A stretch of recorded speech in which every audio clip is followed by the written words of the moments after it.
start from the top because I didn't start recording. All right, it's 2:01 in the East. So we're at Adjusting Boot Camp Week 5.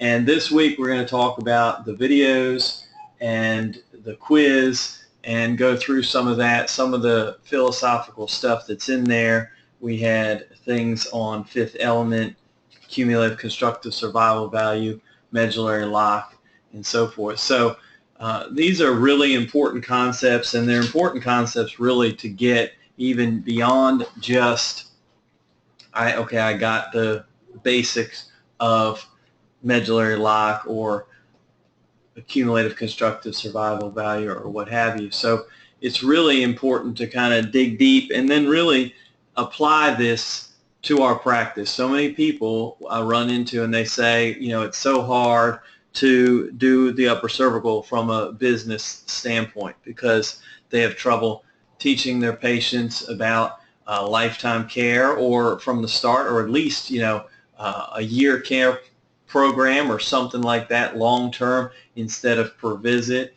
And I mean, you can do them however you like, but a per visit program tends to lead people into thinking, okay, I've paid $50 or $75 or $100 today, so I expect my treatment today, and it moves them to a place away from where we want them to be.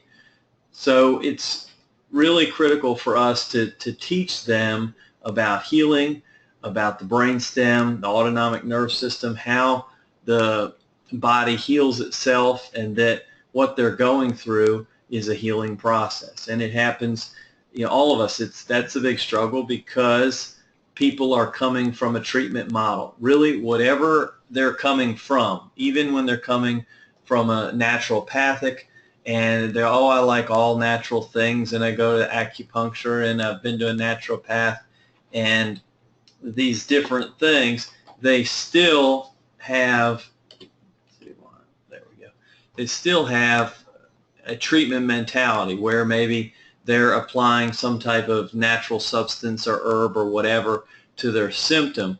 So our profession as chiropractic is quite unique. And then, of course, in my view, the upper cervical is the best application of that above, down, inside out, the power that made the body heals the body type philosophy. The thing is, we can get caught too in the same problem as everybody else, and even as chiropractors, where we're using the chiropractic as a treatment. And if we do that and go down that road, then we will have trouble training our patients.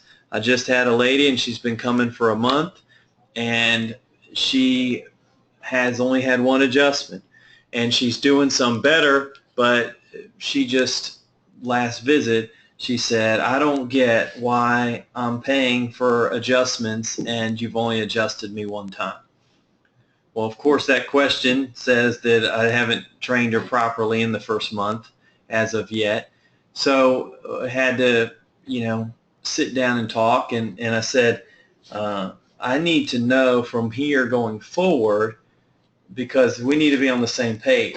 And if you feel like and what you want to purchase is adjustments and what you're looking to do is buy adjustments, that's different. I was under the impression that you wanted to get better, and went through some of her symptoms, some of the pain and dizziness and different things that she has going on. And I said, I was under the impression that you wanted to get better and get well from these. And she said, yes, that's what I want. And I said, well, this is what we're doing here, is we're helping reverse your condition and get your body to heal and get you to be better. Sometimes that's going to require an adjustment. Sometimes it's not. Sometimes it's going to require you to do stuff at home that I'll tell you about through the course of care to help you along. And sometimes it's a matter of just being careful and making sure that your adjustment's whole. But she said, well, but I've paid for adjustments and I only got one adjustment. And that, it took 3 or 4 times. And we went through the same thing because she was so locked down on, when I go to a doctor, I pay for a treatment and I get a treatment, that even though her goal was the same as my goal, deep down she wants to be better. And if she can understand. And at the end, I felt like we had some understanding, but some of it felt like we were talking to the wall there. That if she wants to pay for adjustments, then that's one thing. And if she wants to pay to get well, that's a different thing. And if she wants to pay for adjustments, there's many chiropractors in Georgia that will adjust her really every day if she wants it, or multiple times a day. And so that's not a problem. But even no matter how long you've been doing it, no matter how much you have your procedures, we are still changing the consciousness of the population out there. Everything else they do is geared towards outside in and not inside out type healing. So we need to be as strong and we need to be as solid through our understanding and how we deliver that. And so that's why I do believe that we need to train a lot of these principles into the patients. Now, we may train them using a little different terminology so they can be more easily understood, but still I believe things like the medullary lock, the autonomic nerve system, and a lot of the different things, accumulative constructive survival value, they need to be trained into the patient one way or the other. So let's go through some of this on the quiz, because I want to show some videos on adjusting and also go through a little bit more on the medullary lock. And of course, if you have any questions through here, then just go ahead and put them in there. Dr. Kessinger oftentimes says he can't do the questions, but I can see it on my screen. So give a definition of the fifth element. And actually, before we go any further, most of the quiz 3 are done, so I'm going to send those just all back together. But then the quiz 4, I've only gotten 2 of those back. So if you have those, then send them back, and we'll get them graded up. And the one that we're going through now. And just if there's any quizzes that you've sent and you haven't gotten them back besides the 3rd week and this current one we're going over now, then just send me an email and let me know in case it got lost. If it came in late, I might have missed it, just so that because we need to have all the quizzes in by the end of the course. So the definition of the fifth element. And so what we're wanting to get here is three-directional torque permanent misalignment.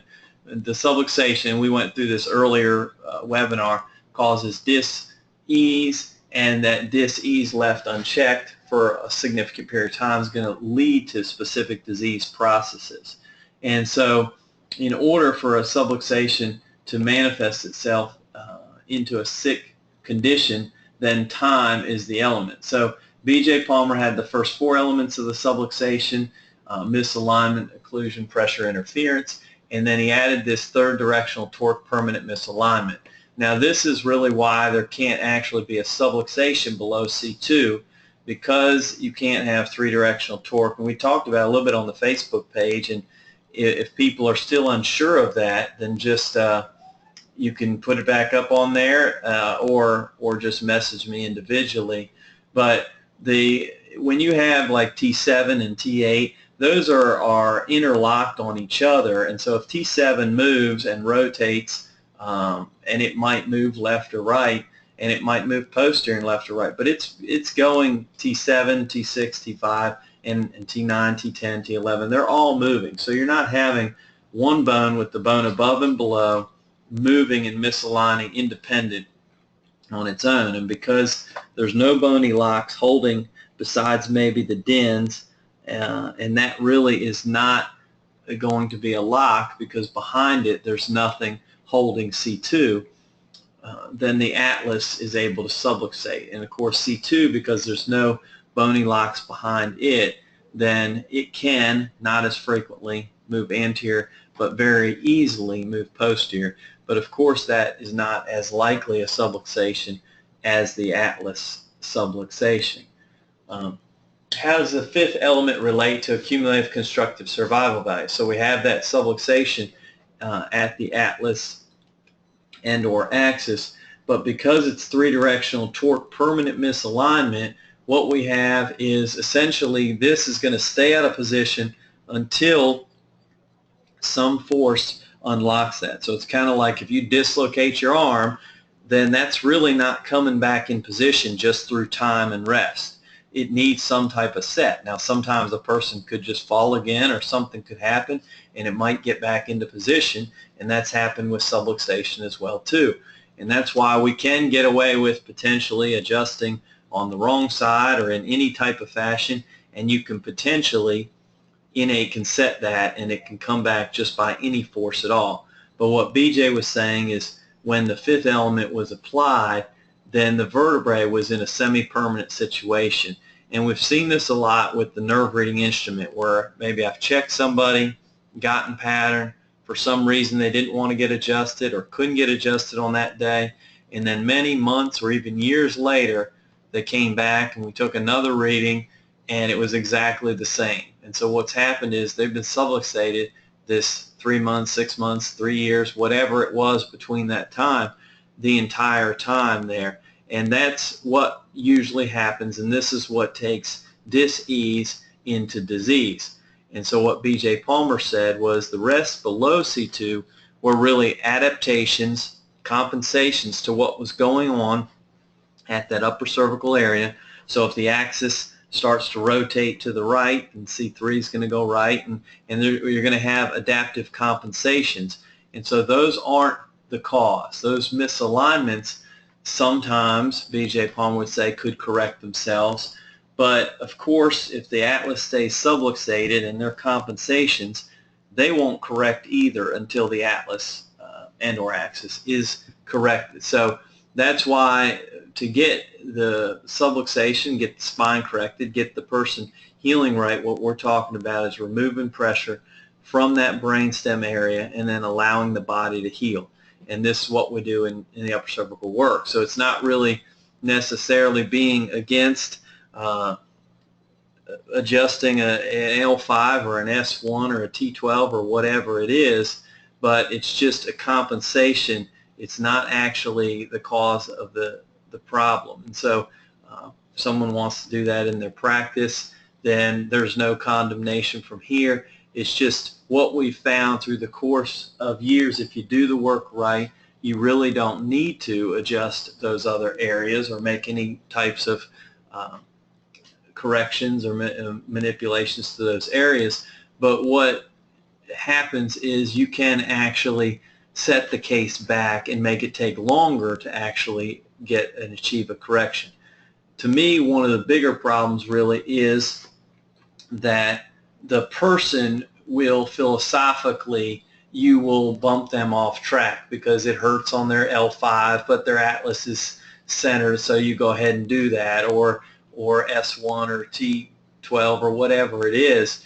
And so even though you've been trying to talk to them about making a correction at the cause and allowing their body to heal, now because today they don't need an adjustment, then you find some other area to apply a treatment to, and that makes it harder for them to really fully understand what's going on, and that you're allowing the body to heal because you're actually not at that point. You're trying to interfere and just really bring about palliative care, which actually, there's some I don't know, merit or whatever you want to call that you're trying to help the person feel better. But what we understand is that we want to help them get better, more importantly, than just in the short run feel better. Because if a person's body comes to health and starts to move on the road to health, then they will necessarily feel better. So there is really not a need for it. And so it's, I don't have any problem if you say you don't have to look away from me when we pass in the hall or whatever it is. I adjusted T7 here or whatever. Just realizing that when we make a correction at the upper cervical spine, that is sufficient to allow the spine to heal as best it possibly can. And when you do the additive stuff, that's really not helping the situation. So hopefully, we can get that and understand that. The biggest thing is really so that the patient can understand, because then what you have, a lot of doctors say, oh, I know my neck is in position today, but my hip is out or my whatever is off, and then they start begging for different types of manipulations through there, and it just makes it very difficult for us to really do the work that we're trying to do here, and to really get past the point where we're just working with what Sid Williams would call cricks, backaches, and strains, and where we can get to the point where we're training people that if they get this corrected, this is the way they can be healthy. And so this is the way I see my family. They get checked and they get adjusted. Everybody's Atlas listing, so at the Atlas if they need it. Other than that, there's no other adjustments we need to do. And hopefully that you can work with that and just work with it through your practice, and everybody kind of gets to whatever position that they're in. But I think you'll find a better practice when people aren't begging for different types of adjustments. So this from B.J. Palmer here, just saying that there's a definite exact certain seating place for every articular facet, the vertebral subluxate, that there's an exact place where it should be and it should get to restore to. And what will happen is when it's in that specific place, what he's talking about is that there's not continual back and forth of symptoms, continual back and forth of readings. The problem is when the vertebrae is showing you different readings, it's not really totally fixed back into its position. What we see when we see kids and they're 8 years old or 6 years old, we adjust them once, maybe a second time, and pretty soon, in a few months, they just hold and run completely straight lines all the time. It's fixed. It's not what he called hoboing and roving. But when you have someone who's had the adaptations for years and years, they're going to run rough readings at times. And so make sure that they understand. You can't just expect always we're going to see perfectly straight lines all the time, and if it's not straight, I need to adjust it. That's why we do the pattern analysis. But as time goes on, even the worst spines, unless there's severe degeneration, will start to get to a place where they're holding, and they're not just holding where they're out of pattern, but they're running straight lines again and again and again. And at that point, a lot of times I'll just check a person even at that point once a month or so. So whether the case is growing better or worse depends on how much time the vertebral subluxation is present or absent. So this is something that we need to train the patients on, and train it on time and right from the very beginning. And I'll tell them, I'll keep going through how important it is to not need to be adjusted, and the healing process. And we'll talk about how broken bones heal, and you don't need to reset them 3 times a week, or dislocations. And so we need to be able to train the patient that it's the accumulating construction, restoration, that what we're really looking to do, they've gotten to a certain situation. And what happened, there was a fall or an accident or trauma that caused the vertebrae to lock out of position at that autonomic nerve system, at the brain stem. And so we're going to reverse that by keep making sure the first vertebrae stays in position, make sure the brain stem is clear, and allowing. Now at this point, their body's going to have to start working through the healing process, so it's going to have to start reversing.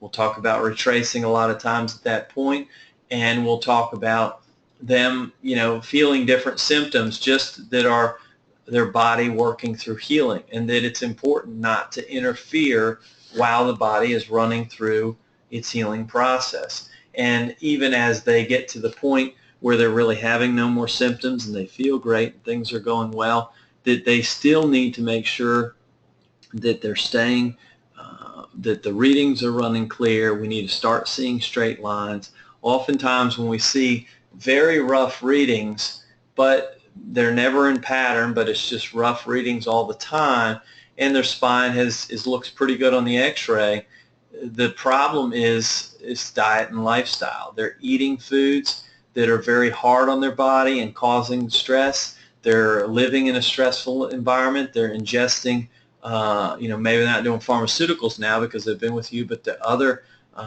drugs to enough of an excess that it's actually putting stress on their system, or they're not getting enough sleep, or whatever it is. They're not getting exercise, different things like that. And so we're looking at a situation of training our people how to be healthy from above down, inside out. And so to do that, they have to take care of themselves properly. And so when you get enough sleep, you're giving innate what it needs to do its job. When we make the adjustment, we're opening up the nerve system to give innate what it needs to do the job. And the same with diet, the same with trying to, as best they can, avoid environmental toxins and things like that, but with the ultimate goal of accumulating construction. And so in their body, talk to them about their body getting stronger. If somebody never works out and they're very weak, or someone who's been in bed, they don't get out of bed, of course their muscles will atrophy. They will not have built up construction. So then when you say, well, I need you to do this or I need you to do that, they're not going to have the survival value to be able to, their muscles to meet the challenge. But if someone's continued to do regular exercise and they've worked themselves in flexibility and strength, then if there's an emergency and you need to use your body and your muscles to get out of a bad situation, it will be there for you because you've accumulated construction. And many of our patients come in with a very low, they've accumulated destruction, a very low constructive survival value, and we need to train them. We need to build up construction so that you can get out of that chair and you can, go for a walk, or you can dance at your granddaughter's wedding, that you can, do these different things, work in the yard, do whatever. You have to build enough construction inside to be able to do that, to be able to fight off a cold, to be able to not have a cold. And so there's many things and ways that we want to get at the patient to explain to them what we're talking about. A lot of this is answered, and the next question is already answered through what we went through, but why does the fifth element confine us? But the main answer you want to get here is really the bony lock. So below 3C2, we have the bony locks, and that prevents this three-directional torque misalignment. You're really misaligning all the vertebrae after that as adaptations. So we're just really finding that the upper cervical is really the area where what BJ defined as subluxation exists, and that's where the correction needs to be. Now, to that end, what is also true, as far as I've seen through the past, say, 22 years, that also once a major is true and is always a major. Now, sometimes from a child, I'll see little changes, whether it's from a posterior and inferior to an anterior superior, or even from a right to a left, from the time that they're an infant to the time that they're 8 or 9 years old. But once the bones start taking their shape a little bit more, then they're going to shape a certain way, and they're going to actually misalign a certain way. And then, of course, going to create a specific pattern for that person that will be able to be read on the Titron in the infrared for the rest of their life. So it really is, once a major is always a major. People aren't ASL and then have an accident and then they're ASR, or I was ASL for 3 years and then ASR for 4 years and now I'm back to ASL. Those things are actually more just not finding the listing correctly in the first place. And the problem with that is that you can adjust on the left side and or the right, and you could be incorrect and still see improvements in the line. Over time, you will see, and the listing will be revealed to you if you have an issue. But in some cases, right away, the first time you adjust someone on the wrong listing, you get feedback right away by how the person does and how they feel and how their reading looks. Other people, for whatever reason, there's a little bit more leeway, and they can do better even for a while on the wrong listing, and especially if it's the minor, then even more so. to that end, that means, that we'll think we are correct on our PRI, but then in the end we find out that ASR was the true listing, but it didn't change. And so for that, also we talked a little bit on the Facebook page about leg checks, so I might as well hit that now. And the different techniques and procedures have their different understandings of that. So I'm not really speaking to that. I'm really speaking to what I understand philosophically and what I've found and what we're saying within the KCUCS, that I don't, first of all, once a major, always a major. So you can't have a right short leg today and then be adjusted ASR, and then a left short leg next week and be adjusted ASL. That's one thing that we're not going to see.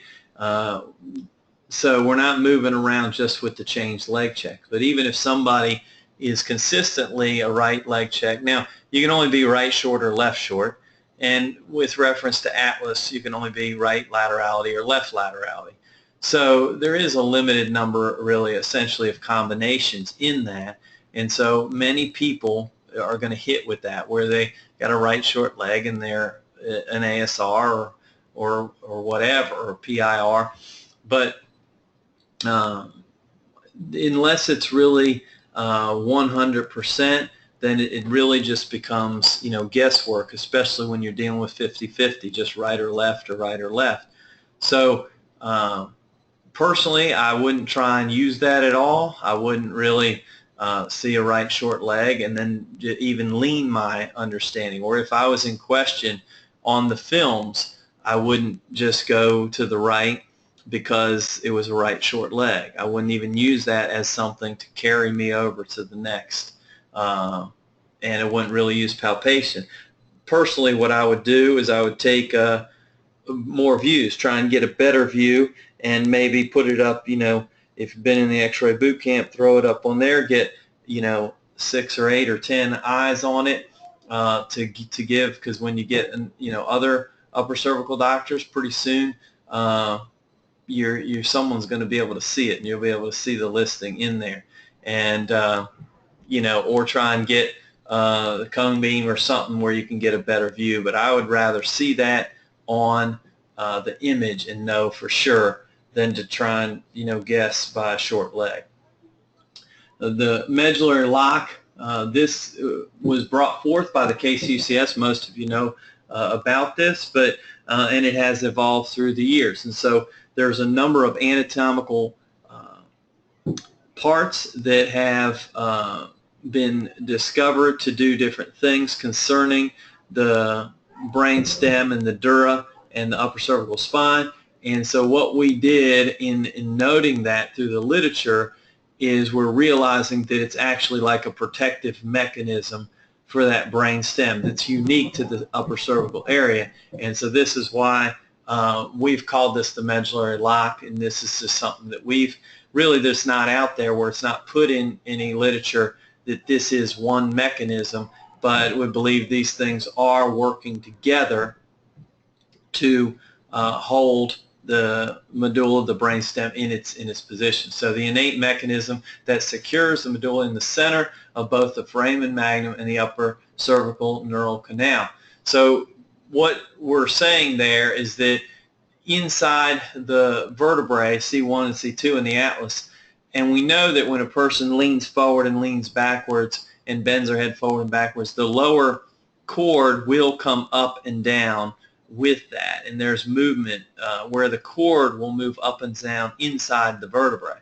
But in this upper cervical area, it actually moves with the vertebrae. So the vertebrae, it all stays together as a way to anchor it and give it some security in that area because of how vital that is. And even some of the parts that have now been uncovered possibly assist in cerebral spinal fluid flow as well too.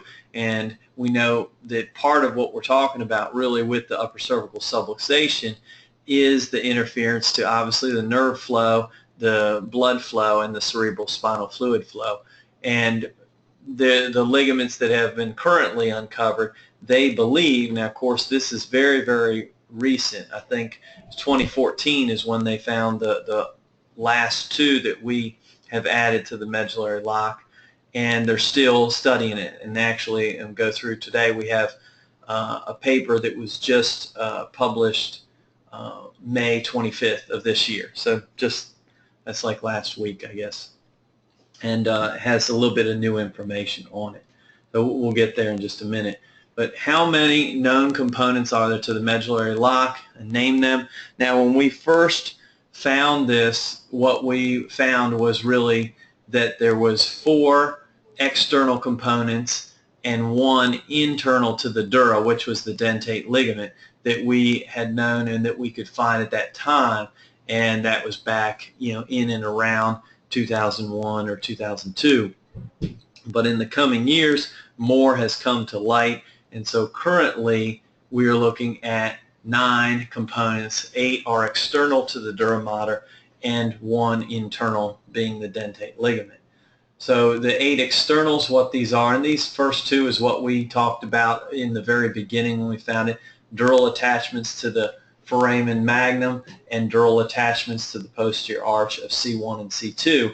And what that does is allow the dura to stay with the vertebrae instead of moving up and down in that area. There's also found a connective tissue bridge between the rectus capitis posterior minor and the dura mater at occiput C1, and this muscle also has other attachments, which that's what they found more recently.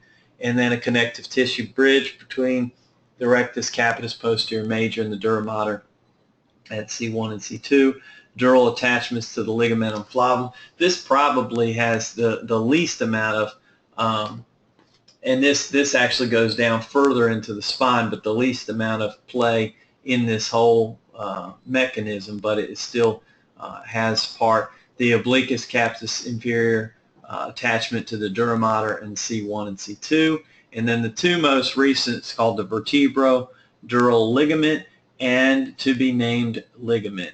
So this one they have not given a name to yet, and the article, I believe, first came out, the paper on it was in 2014, and of course I found some more research that just came out on May 25th, so they still to this date have not named it. So any one of you could jump in there maybe and add a name to this one, but there's still no name.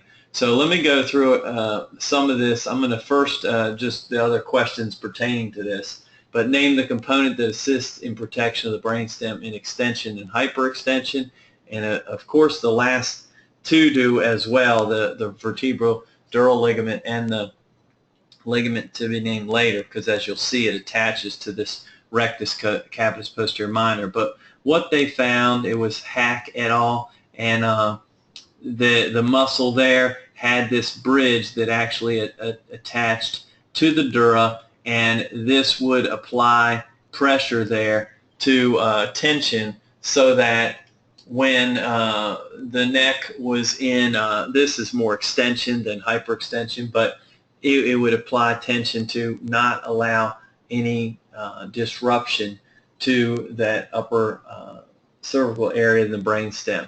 And here's the Gary Hack. Here's the actual dissection of it all. And so what you have here is this part right in here is we have, let's see, this looks like it's the atlas, and we have the occipital bone, and this is the muscle, and then we have this bridge, and then the dura mater right in there.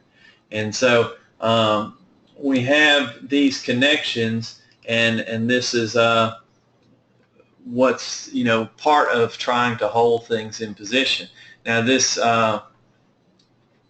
rectus capitis posterior major came later, and I think that they found that maybe around 2010, and they saw that there was attachment as well. And then their speculation, because it didn't really engage until there was hyperextension. So when you just extend in a normal fashion, then the rectus capitis posterior minor attachment had more of a play, and when you went into hyperextension, it was the rectus capitis posterior major. So this, here's vertebral dural ligament shown in dissection, and so it's actually 3 branches, 1, 2, and 3, and 1 is considered the atlantal. This is the TBNL attachment and the axial attachment down below. So there's 3 different, and from those 3 different branches, there's 5 different types of fibers as well too. I'm not going to break down into all that, but this is that to be named later ligament, and so there's attachments to the rectus capitis posterior major and minor up here, and this actually attaches to C1 and C2 as well. Now what they, from this, the to be named later or to be named ligament and vertebral dural ligament, they believe firmly link the posterior aspect of the cervical dura to the rear of the atlas axis and the nuchal region. The movements of the head and neck are likely to affect the shape of the cervical dural sleeve via these 2 ligaments. It's hypothesized that the muscles directly associated with the cervical dural sleeve in the suboccipital region may work as a pump. And so this is key to the cerebral spinal fluid, providing important force required to move the CSF in the spinal canal. So we can see that if those ligaments are not, there's not a torque subluxation on those, and I mean obviously they can be damaged probably like any other ligaments in severe accident, trauma, that if it's injured and the vertebrae is subluxated, then it's not really going to heal properly. It's kind of like if you sprain your ankle but you keep walking on the side of your foot, you're never going to let that to heal because the ligaments are under constant strain. So if people have situations where their TBNL and VDL are injured or they have tension constantly put on them through subluxation, then they're not going to have the type of flow based on, these are all right now so new, this is what they're hypothesizing happens, but if they're correct, then this is a major reason why when you make an adjustment, you're going to actually open up the cerebral spinal fluid flow and open that through. And not just initially with the adjustment, it will, but as time, when that heals in its right position and the ligaments be able, and the muscles and everything is able to heal back, then they're going to have proper flow. So it makes it even more critical to really make an adjustment and allow that to heal. And so when you make an adjustment and you figure like, well, it kind of looks rough, looks like pattern, whatever, and you just go ahead and adjust again, and they really don't need it and their body's trying to heal, then you really are still interfering with the healing that's going on. And if you and or the patient can maintain patience, then you can actually see some really phenomenal and long-term and permanent type results. But it is important for us to go ahead and get that for ourselves so that we can be real solid with it, but also to bring that forward to the patients, because if we don't bring that to the patients, then we're in a constant battle. It makes it very hard in practice dealing with patients who are just requesting an adjustment and they don't fully understand the way you understand that their body is trying to heal, not from their necessarily, I mean it is, but not from their sore shoulder or their numb foot or whatever. It's trying to heal this area so that the cerebral spinal fluid, so that the oxygen can get to the brain properly, the nutrition and the activation from the nerve system. And there's still a lot of healing to happen. If you have a child, it happens, all happens instantly because they haven't adapted the wrong way yet. But for the rest of us, this happens over time. So I'm going to see if I can get this open. This is up, so I'm just going to link it to YouTube. I didn't download the video. And many of you have seen this, but this is upper cervical adjustment. And let's go ahead and make that bigger. We're not going to watch the whole 2 minutes. But this is pre-chiropractic adjustment and upper cervical adjustment. And as best you can, hopefully this comes through, but I can post it up there too. the link, there's a little bit of a pulsating. If you look up in there, you see it just pulsates to kind of white just a little bit, and every so often, even down here, this is actually should be pulsating through the cord on that. So I'm going to move forward to about where I know they claim post adjustment here. There we go. And now watch afterwards. If you remember what you see, it's pretty easy to see the difference. This, if you watch up here, it really lights up at the brainstem and the lower cerebellum and the lower part of the brain, even down here to the cord. If you just watch through the cord and see that pulsating through there. This, if you watch this video, it's really, and hopefully maybe it's slow for you guys through the webinar, but it's very powerful to see that. But this is what happens post adjustment. And let's get this down, go back to where we were. And now the key is really we need this area to heal so they can continue to maintain that kind of flow, and that comes by leaving it alone and allowing it to heal itself. So hopefully you guys could see that. Let's make sure we're still on the right. Lost my, there we go. Okay. All right. If anybody's having an issue, it looked like everything went away, but it looks like we're still on board.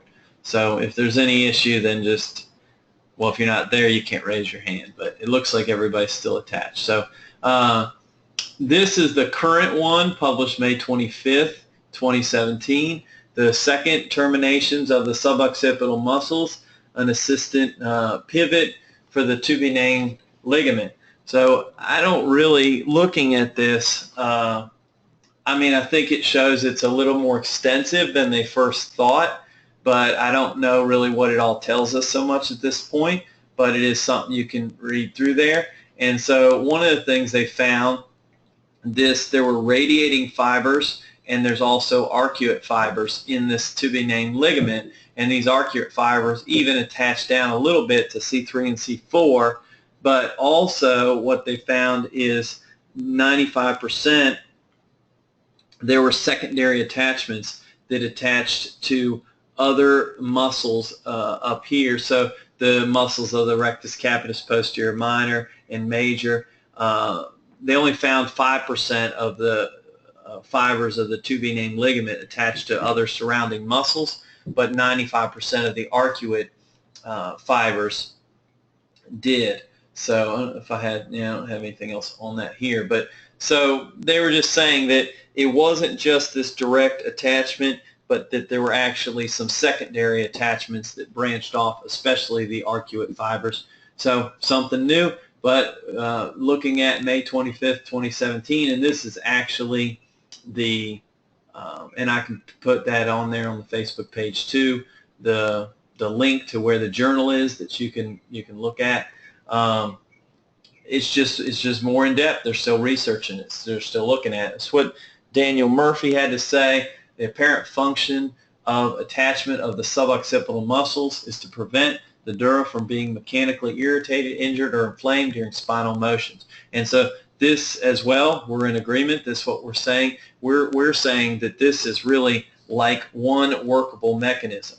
My viewpoint is it's something similar to where there's multiple parts of the cardiovascular system. You have arteries and veins and capillaries in the heart, and you have all these different parts of it, and they're completely different, but they are kind of working with one goal of circulation and circulating the blood and oxygen throughout the body. And so that's what we're saying, is these are different component parts that are working to do pretty much what Daniel Murphy says right there. So 4 things we can teach a patient through the medullary lock, and I think it helps them understand upper cervical care when you teach them what's going on up there in a teachable way for them, and also how that needs to hold in position and how the holding is healing. Healing takes time, and then also bring in accumulating constructive survival value, and so that the holding is what brings about healing, and that only if we find that, and it's kind of like if you dislocate your arm, if you don't dislocate it again, we never have to reset that. If it does, you fall down or something happens, and it does come out of the joint, it would need a resetment. And to that degree, along a similar lines, that's what we're looking for, only if you absolutely need an adjustment. And that holding, the longer it holds in position, the stronger that all these things get. The stronger they get, the longer they hold. And so the holding time should continue. And then rest. Teach the patients to rest throughout the day. I don't need them to rest for a long time, but we have our head that weighs 10 to 12 pounds, 5.5 kilos, and that is heavy weight on top of the Atlas. And so kind of the same way someone who sprains their ankle would, in the initial parts of care, take some time to prop their leg up and be off of it, not be on it 18 hours out of the day if you want it to heal properly. We want to get our head off the Atlas. So we'll have them rest 10 to 15 minutes, short periods of time. I'd rather them rest 10 minutes 4 times a day, so that then to rest 40 minutes at one time, just to continually keep allowing the body to rest and give it a chance to re-educate. Patients who do this, now sometimes it just becomes older retired people, but patients who do this actually get better quicker.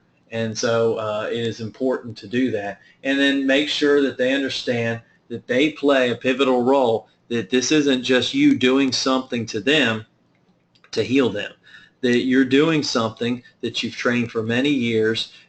You are a specialist. You are somebody who is specifically trained to correct this area, specifically trained to reverse this situation that's gotten them in to this disease process that they're in. And so you have specialized training in that. But they are the ones that's going to have to take up really the heavy lifting in all this. They have to make sure they're keeping protection. Consider their upper neck. They have to make sure they're getting the proper, that they're resting it, especially early in care, and they're not doing things. You might warn them against exercising with their hands over their head in the very beginning to let them muscles and let things strengthen themselves. Everything that you do, anything that you do that you believe will help them hold their adjustment longer and better, that is a good thing to do. That's a good upper cervical doctor thing to teach.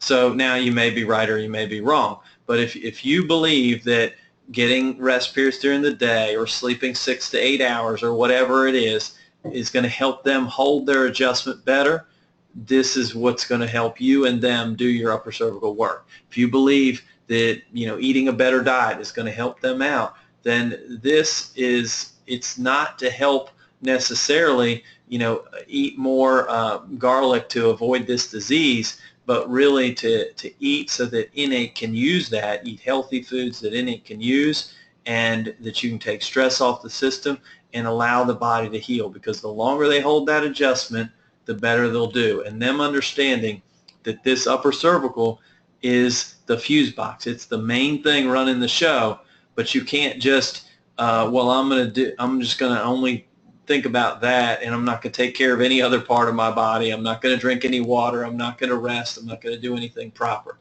The other thing it helps us to do is train them about care plans. And I think that's the best way to go about it. Now, how you do it specifically is up to you, but I think that it needs to be a longer-term plan, something that when you've looked at their situation, you say, okay, to get this stabilized, where I feel like I'm confident this Atlas is holding, you probably will not need a readjustment unless there's a fall or an accident or a trauma, that whatever time frame you think that is, where you could retake an x-ray and see strength in there to show them. And so if that's 6 months or a year or whatever it is, that you do that plan for creating a situation where their body heals and the disease process is reversed from what we talk about dis-ease to ease, but we're reversing that situation.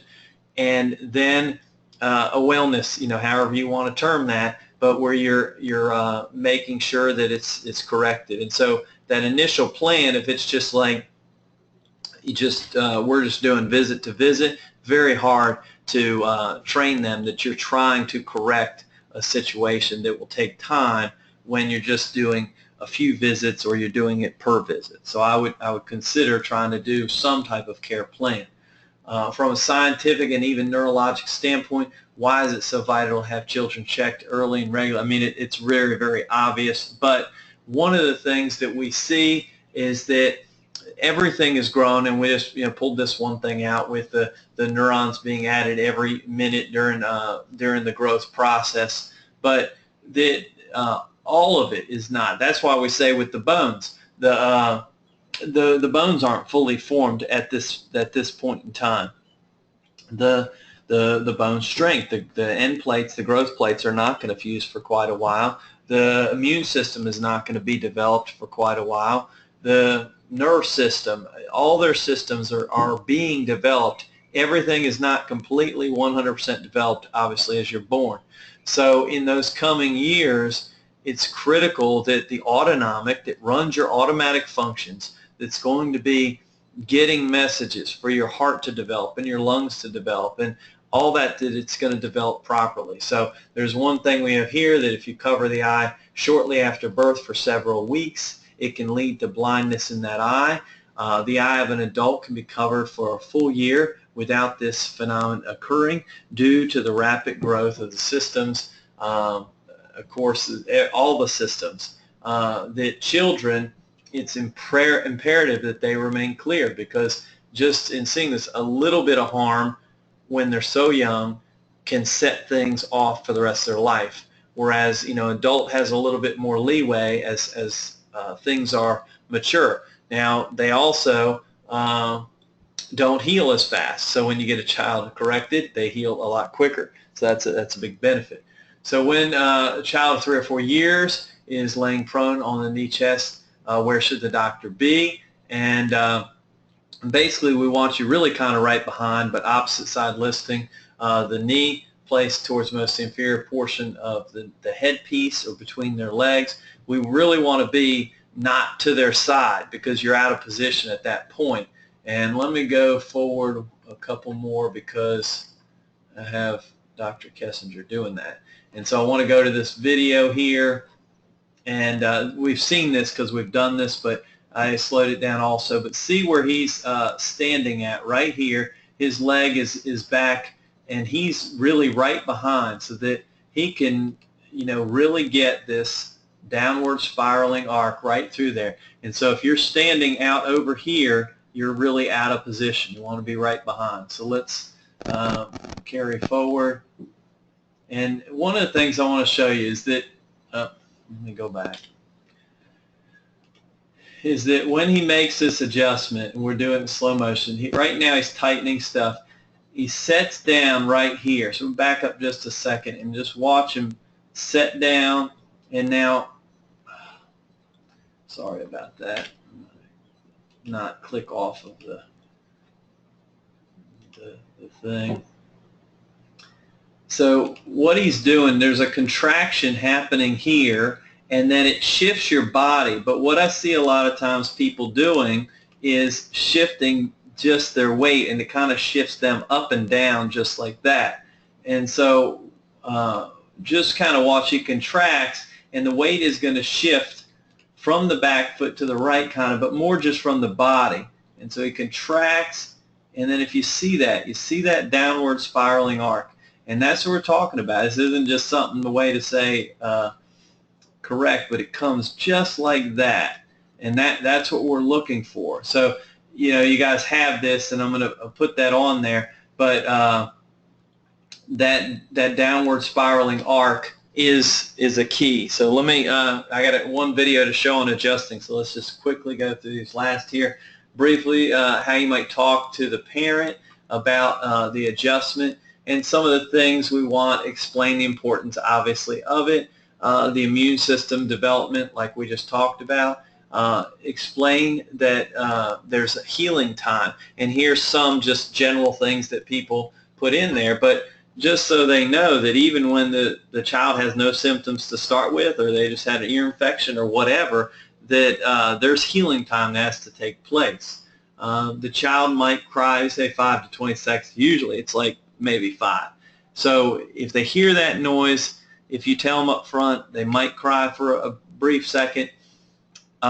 then they don't worry about it, and he's going to stop within a few seconds. Now, if the adjustment was hard and it did hurt, they'll cry for longer. So try and make sure your adjustments do well. Where you see with that child, it can get real easy to where the child just gets up and is happy about it. But the child has to be adjusted when it shows, and so it's important that the parents know that they're not begging for adjustments for the children, but then also when it's time to get adjusted, that everybody does it. And so you want to make sure that the child doesn't win that fight, like I don't want to be adjusted, and they get away without doing that. Also, make sure if they are running a low fever that their temperature may go up. It's good to tell them that on the front end because you see that a lot. Here's a video I want to show.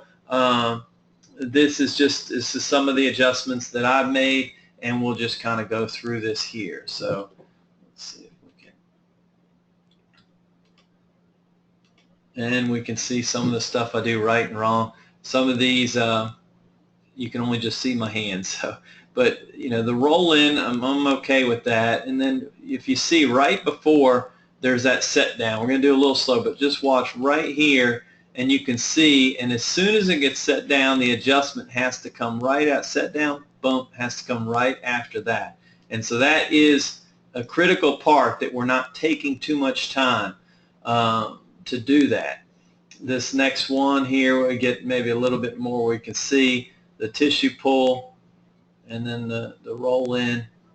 And so, you know, a lot of times, and everybody does this differently, you know, I'm setting this in by kind of, you know, that wiggle a little bit there, but then I need to set down right here, and as soon as I do, I'm contracting, and that's what's bringing this. And so I'm contracting that bigger than it should be belly, but once I do that, then it's going to bring me forward, but then that should come down in a downward spiraling arc.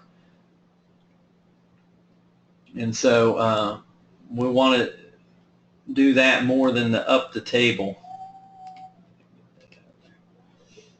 There's a couple in here that I feel a little bit more handsy with. Actually, that was one where I think my stance, I should have come around, and actually, let's watch this one more time here. If you see, to me, my hips could come around.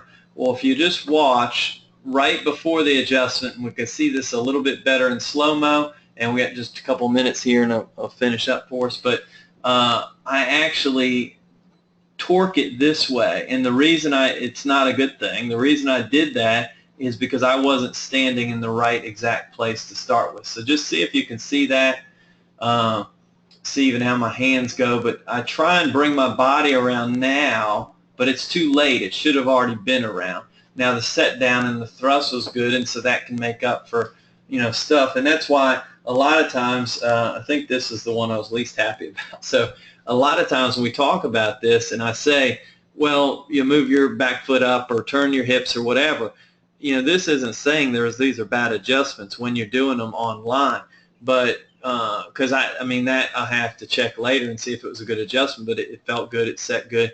But now looking on video, I can see there's some stuff that could be done better.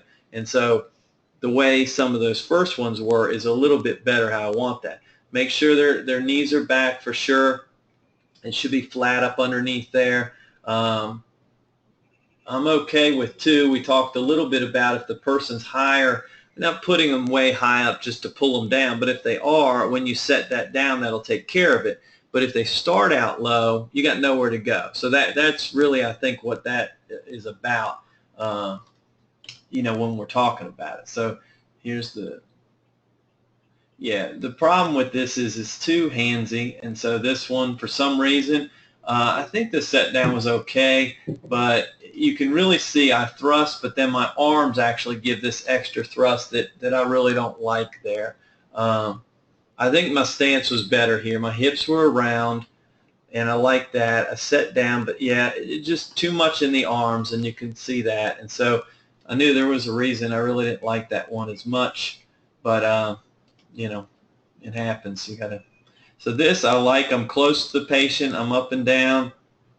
Yep, that was okay, I think. Looking at the set down, let's see this one more time in slow motion, and